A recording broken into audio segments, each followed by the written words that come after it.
दिल्लीतून एक धक्कादायक माहिती समोर आली आहे। विद्यार्थ्यांच्या आंदोलनाआडून मोठा दहशतवादी हल्ला करण्याचा कट उघडकीला आलाय। संशयित दहशतवादी हमीम मंडलच्या चौकशीतून हा खुलासा झालाय।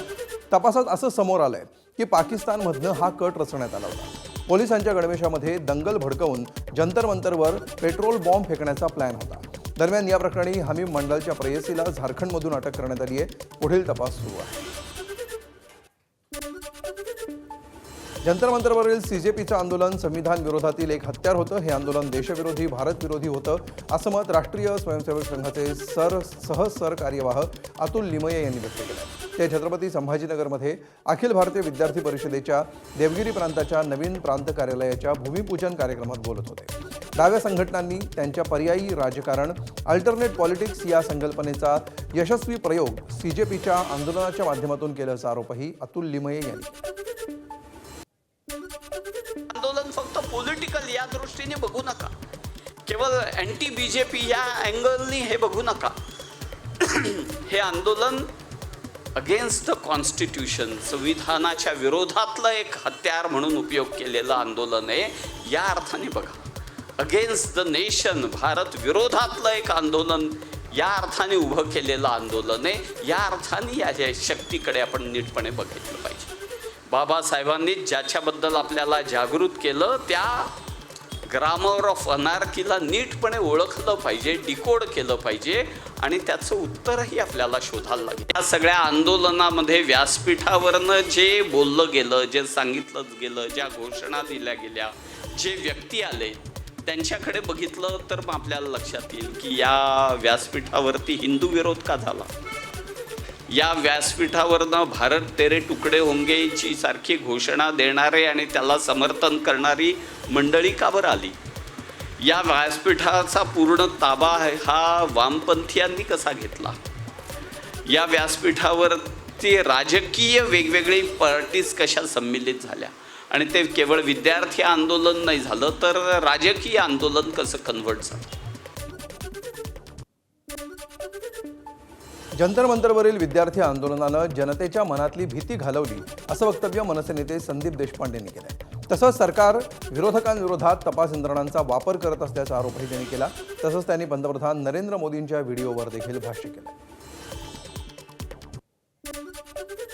ज्या पद्धतीची या देशामध्ये एक हुकुमशाही व्यवस्था उभा करण्याचा प्रयत्न करत होते की आमच्या खिशात निवडणूक आयोग पण आहे, आमच्या खिशात न्यायालय पण आहे, मला असं वाटतं बरं तुम्ही त्यांच्या विरोधात बोललं की घरी ईडी येणार, घरी सीबीआय येणार, या सगळ्या गोष्टी होत होत्या।